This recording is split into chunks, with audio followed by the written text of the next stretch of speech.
अस्सलाम वालेकुम। सहरी से पहले चंद टिप्स आजमाएं और रोज़े में दिन भर प्याज की शिद्दत से दूर रहें। जानिए ये टिप्स आपके लिए कितने कारआमद हैं। रमज़ानुल मुबारक के इस बाबरकत महीने में हर शख्स कोशिश करता है कि वो तमाम रोज़े रखे और इसकी तबीयत भी इसका साथ दे, लेकिन अक्सर औक़ात हमारी अपनी ही गलतियों के नतीजे में हम इस कोशिश में नाकाम हो जाते हैं। इस साल आप इस कोशिश में नाकाम ना हों, इसके लिए हम लाए हैं आपके लिए चंद ऐसी टिप्स जिन्हें आजमाकर आप रोज़े में भी भरपूर हाइड्रेटेड और चाको-चबंद रहेंगे।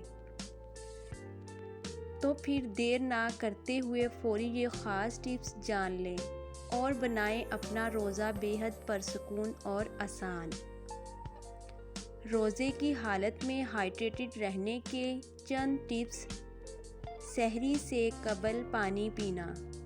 ख़ुद को पानी की कमी से महफूज रखने के लिए कोशिश करें कि सहरी से पहले यानी इफ्तार के बाद से सहरी तक कम से कम 2 लीटर पानी पी लें। एक तहकीक के मुताबिक 2 लीटर पानी रोज़े में आपको हाइड्रेट रख सकता है। हल्की और सेहतबख्श सहरी। सहरी में अपनी ग़िज़ा का ख़ास ख्याल रखें। कोशिश करें कि हल्की ग़िज़ा का इस्तेमाल करें मगर सेहत बख्श ग़िज़ा हो जिसमें फ़ाइबर की वाफिर मिक़दार मौजूद हो ताकि आप दिन भर चुस्त रह सकें। खजूर खाएं। खजूर सिर्फ इफ्तार में ही नहीं बल्कि सहरी में भी खाना बहुत ज़रूरी है क्योंकि ये आपको विटामिन फ़राहम करता है और ये आपके सेल्स में ग्लूकोज स्टोर करता है जिससे रोज़े की हालत में आपको ग्लूकोज की कमी नहीं होती और सहरी इफ्तार में खजूर खाना सुन्नत भी है। जल्दी सोएं और जल्दी उठें। कोशिश करें कि रमज़ान में नींद का ख्याल रखें क्योंकि इस महीने में हमारे सोने और उठने की आदत बहुत बदल जाती हैं जिसकी वजह से हम थकावट का शिकार हो जाते हैं और यूं जितना भी ख्याल रख लें सेहत पर असर पड़ता है। दही का इस्तेमाल। याद रखें कि सहरी में दही खाने से दिन भर की प्यास का एहसास नहीं होता, इसलिए ये आदत बना लें कि सहरी में लाजमी थोड़ा बहुत दही खा लें। ये आपको मैदे की जलन और मैदे के दीगर मसाइल से दूर रखेगा। सेब और केला।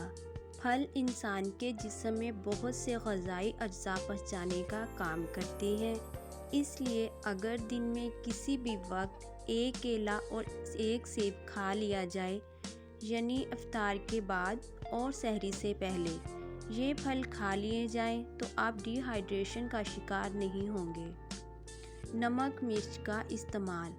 अगर आप सहरी में ज़्यादा नमक और मिर्चों वाली ग़िज़ा खाएंगे तो याद रखें ये प्याज की शिद्दत को बढ़ाएंगे क्योंकि नमक का इस्तेमाल आपके जिस्म से ज़्यादा पसीना निकलने का सबब बनेगा और इस तरह जब जिस्म का पानी कम होगा तो प्याज की शिद्दत बढ़ती जाएगी।